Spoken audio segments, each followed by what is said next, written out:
All right. Hello, everyone. My name is Alaister Young. I'm a full stack web developer, like many of you in the room, I hope. Before we get started, I'd just like to ask how many people have heard of Postgraphile? That is significantly more than I expected. Or what about have used it?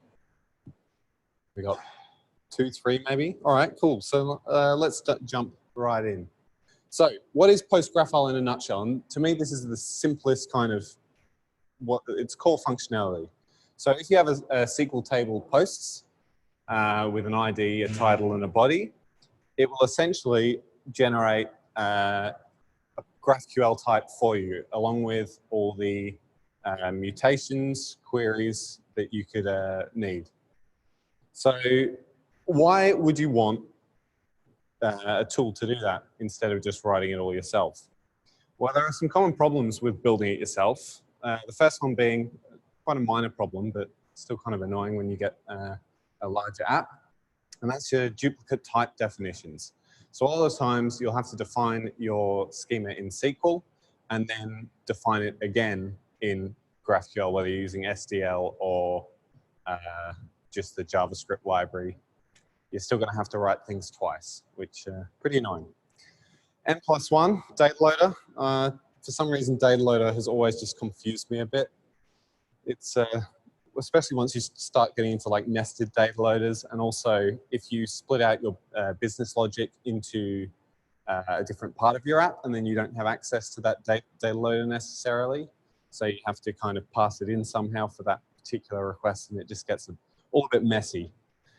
Pagination. I don't know. I know Jaden, you've had some problems implementing it with Mongo. And especially once again with nested pagination, it can get really difficult, and then you might end up doing N+1 issues anyway. And finally, authorization. There's no real common way to do authorization in GraphQL yet, I've found. Like there's GraphQL Shield, you can kind of implement it yourself in your resolvers with good old if statements, or a combination of the two. So how does Postgraphile solve these problems? Postgraphile largely solves those problems by just leveraging the power of Postgres. Postgres has great support for all of those things natively. And Postgraphile just is a thin layer on top of Postgres to expose it in a GraphQL manner. So the first problem, duplicate type definitions. We saw this at the beginning. Postgraphile generates them for you, so you don't need to worry about that at all. N+1, every query you write with Postgraphile gets converted to a nice performant SQL query, which gets run, and then that query actually returns JSON itself, because Postgres has great JSON support. So it goes straight through and gets sent back to the client. Pagination, once again, Postgraphile being our friend, generates it for us, no problems. I should mention it's both offset and cursor-based pagination, so you have the choice. Offset being where you pass in a page number and a skip value, or cursor being, I don't know if you've heard of the relay connection spec, but Postgraphile implements it pretty well. Finally, authorization, and this is the most contentious point, maybe. RLS, which is a feature of Postgres. So you're implementing your authorization rules in Postgres. And when I first heard about that, I was like, nah, that doesn't sound great. I don't want to do that. But when I thought about why I was feeling that way, I couldn't really come up with a good reason. It was just from years of people telling me, you know, the database is just a vault for your data, and everything else is done in the application layer. So yeah, Postgraphile challenges that view quite a bit, because it moves quite a lot to the database. So RLS itself allows you to co-locate security and data, having them right next to each other, keeps things in sync. It's real nice. Data is always accessed securely. So when you write your queries in your database, you might be joining on a different table or something, and if you forget to add in the where clause for that extra join table, you might end up accidentally exposing extra data. In using Postgres RLS, because the security rules are directly in the database, however that data is accessed, they will always get the correct security rules applied. Another sort of side benefit is if your database is breached, depending on the role, of course, if they get a super user role, you're screwed because that's what happens. But if they breach it with the role that you use to connect with Postgraphile, again, they'll only be able to see the data for users that they have access to or their own user accounts. And it's trusted implementation by Postgres. I think authorization is one of the most important things in your app. You don't want to allow users to see things they shouldn't. So having it implemented by a well-known database maker is comforting. So you've written your types, you've added authorization rules, and now it's time to add some business logic to your app. So Postgraphile exposes Postgres functions as GraphQL queries or mutations. So this means putting business logic into the database. And again, this was another thing when I was learning about Postgraphile where I was like, yeah, it doesn't feel so great again. But then I tried it and it wasn't so bad. So SQL is a declarative language and it's designed to work, it's designed for working with data. Most of your business logic concerns, or at least I've found, they're largely to do with creating, manipulating data. And SQL is actually perfect for this because that's what it was designed for. If you don't like SQL, Postgres is actually powerful enough to plug in another language. You can even run JavaScript in Postgres, although I don't know if I'd recommend it, but you can do it if you want to.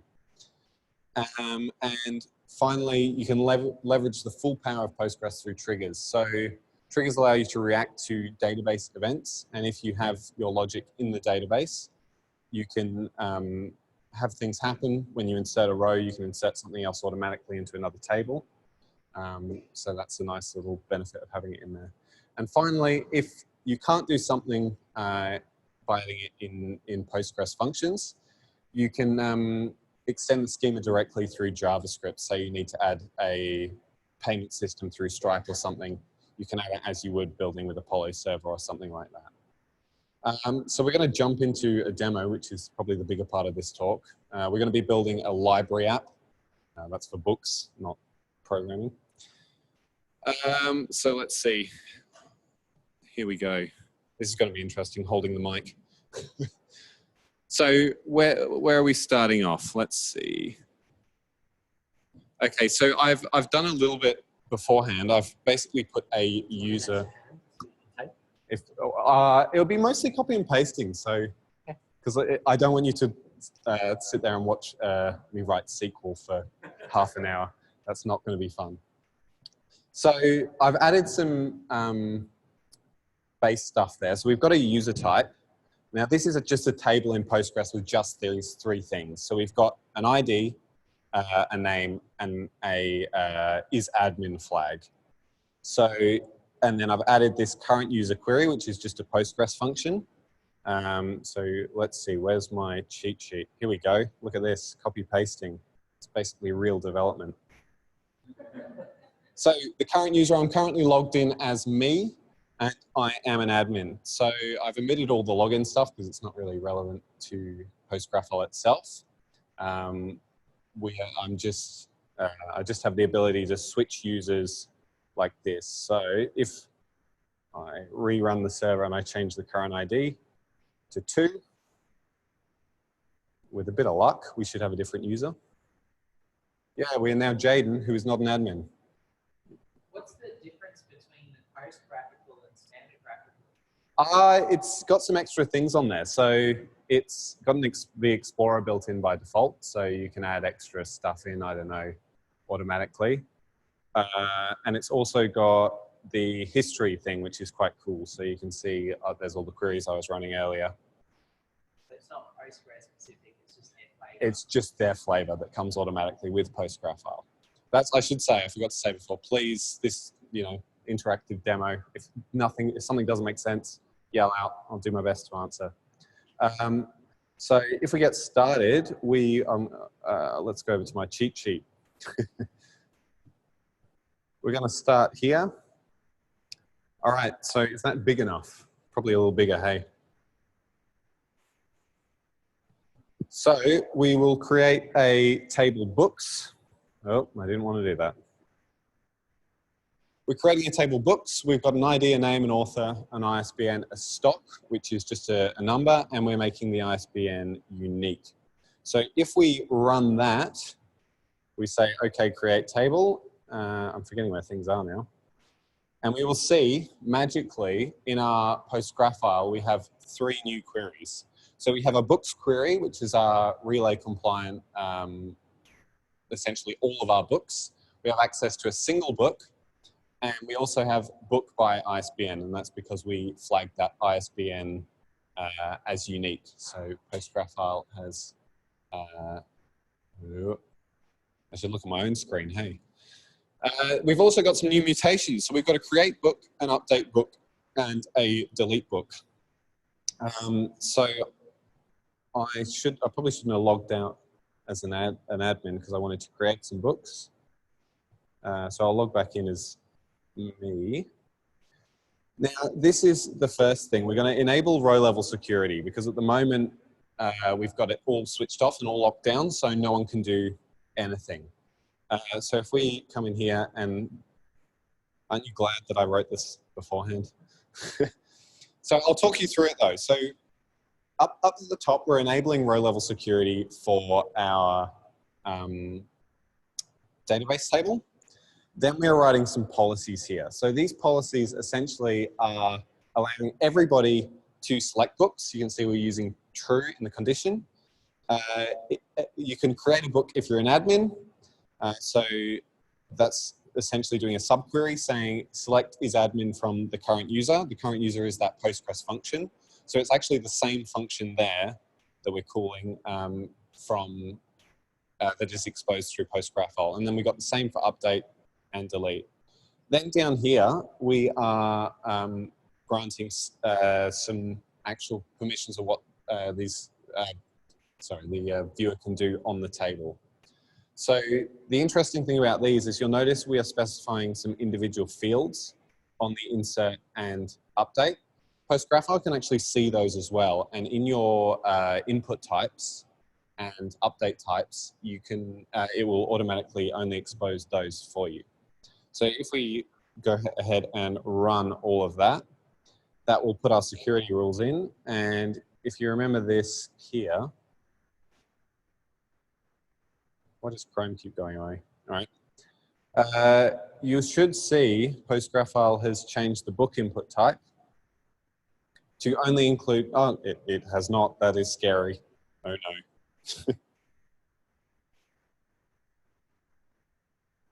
no. Let's see. Again, this is the real development experience. It may or may not work. Let's try it anyway, shall we? Where is my cheat sheet? Here we go. I've written out a bunch of mutations for creating all of the Harry Potter books for some reason. Any Harry Potter fans? Yeah, I'm not.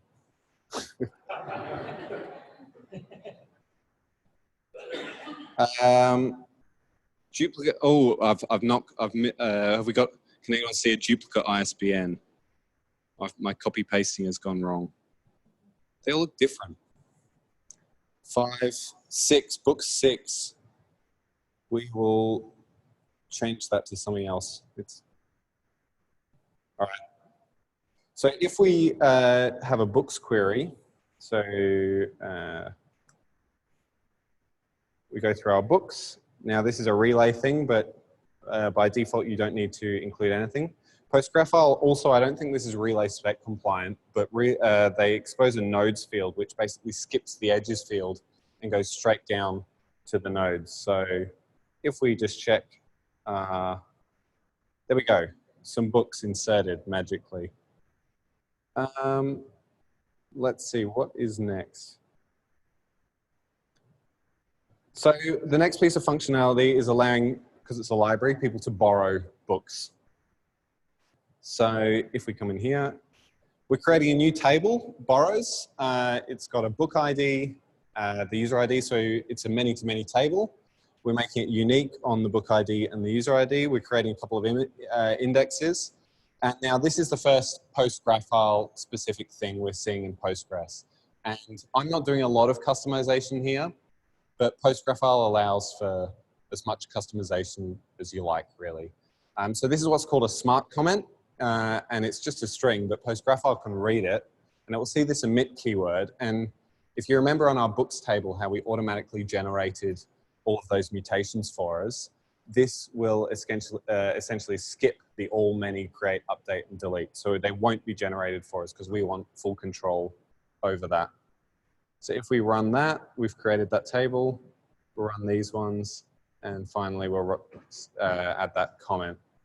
So now, let's see. We don't have any new mutations, but we should have a borrows.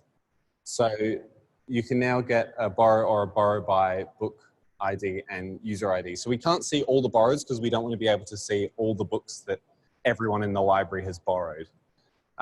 We also want to add some security rules to our,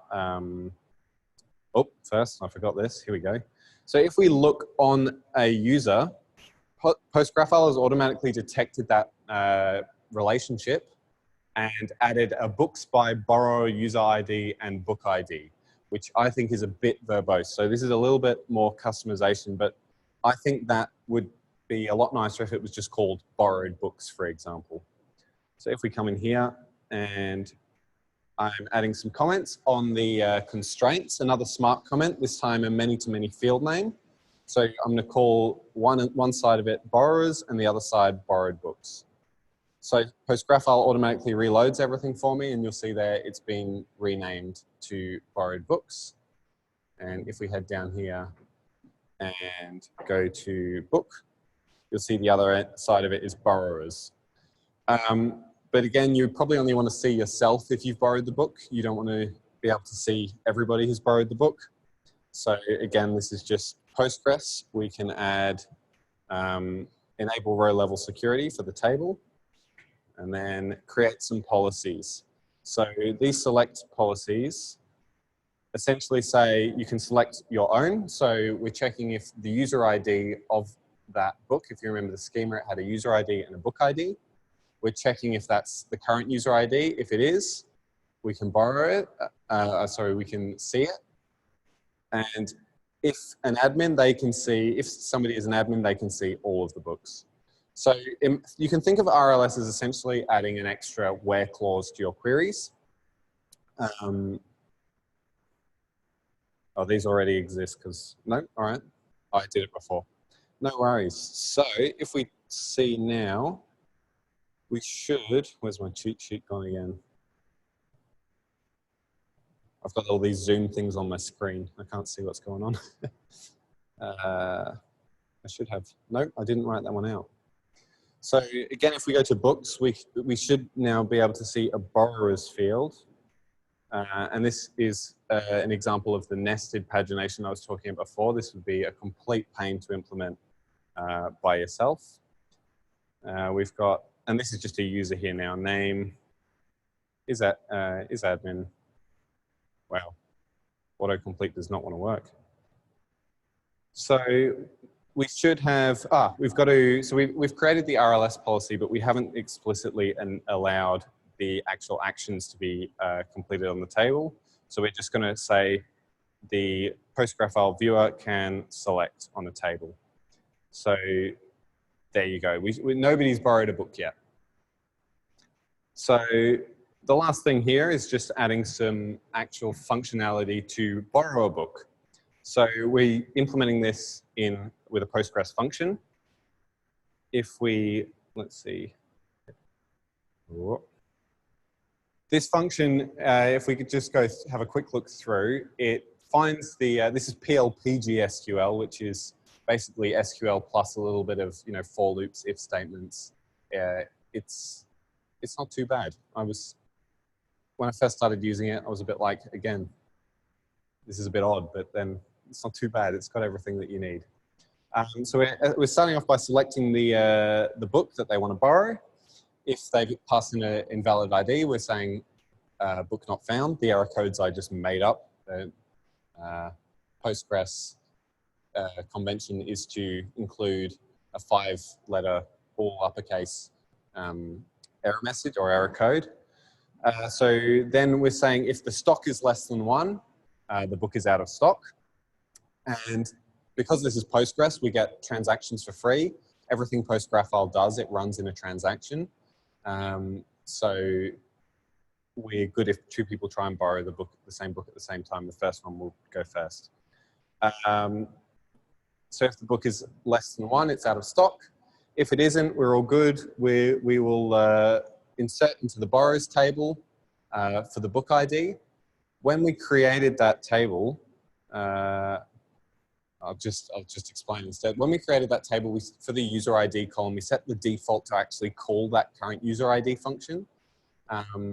So that will automatically fill in the user ID for us. So we just need to sort out the book ID.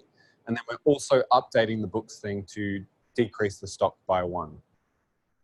So if we create that function, you'll then see that we have a new mutation, if we go all the way back up to the top, called borrow book. So if I want to borrow the first book, again, look at this copy pasting. Just got to remember where my windows are.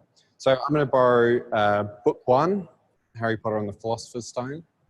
Haven't read it in quite a while, but there we go.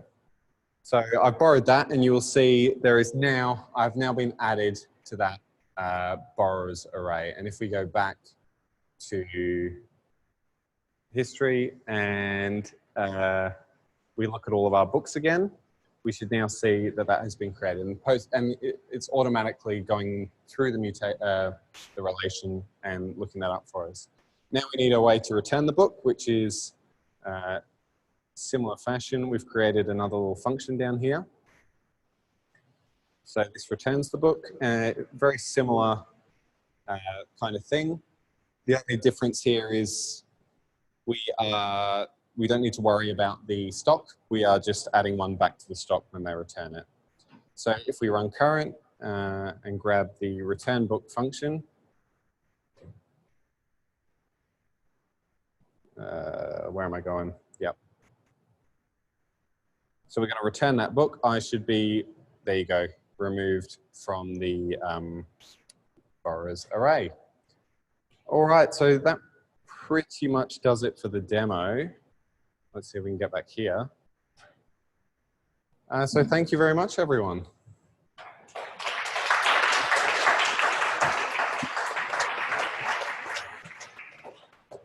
So that was quite in-depth. Any questions for me? Yes, David. Oh, another mic. Hello. Yeah. Do you use functions also to create custom resolvers? So yes, if you wanted to, say you wanted to create a computed column to add, say you had a first name and a full name, and you wanted to add a full first name and a last name, you wanted to add a full name column, you just create another Postgres function with a specific name. So it's like the table underscore what you want your field to be called, and Postgraphile will automatically put it in there for you. The other alternative is you can extend the type through JavaScript with writing a bit of STL and then the custom resolver itself. So in the same way that you could add fields in that. Yeah. Cool. Thanks. Any other questions?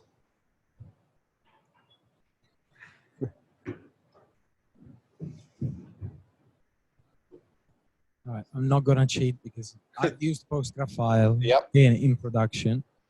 But what would you recommend for maintainability? Because we had maintainability of the code, and I'm giving you a couple of examples. First problem is what happens when you have, say, 50 functions in your database. How do you maintain those? How do you search? Like, what if you have to do just a simple search and replace that, when in JavaScript it takes 2 seconds, where in this you have to recreate a whole bunch of functions. So that's one problem. The other problem that we experienced many others, but the testing, how do you test these functions? Since your business logic is only in database, Yep. what would you recommend? Since you So in terms of maintainability, it is probably a weak point of Postgraphile, and just writing your business logic in Postgres yourself. But there are a few tools coming out now, especially from the Postgraphile team themselves. So their migration tool works probably quite a bit better than a lot of other migration tools in the way that you don't end up with a million migrations when you're writing functions. So check that one out. It's Graphile Migrate. They've also got some other tools that help with workers, background jobs. Postgraphile Worker that automatically connects up with the database. So what was the second question? Around testing. Oh, testing. I would do integration testing. So instead of testing the SQL directly, I would actually have a test database, which Postgraphile does support. You can just point it at a different database and then just call the GraphQL mutations and queries directly. Yeah, there's one problem that we experienced around that was like the speed of tests, because unless now in the new version, they've introduced a way to create transactions and then roll back at the end of the transaction. You actually need to do a lot of insert updates and deletes. So it takes a lot of time. I don't know. It's just a question. I wonder if they solved this problem too. No, well, so that's what I'm doing at the moment. And I personally haven't run into any problems yet. Like the speed, Postgraphile, I should say itself, is very fast, and it's probably quite a bit faster than writing all of the resolvers yourself, because you're only getting that one transaction and one query. Yeah. Any others? All right, I think we're good then. I think I'll hand back to you, David, and then we'll get some pizza. All right.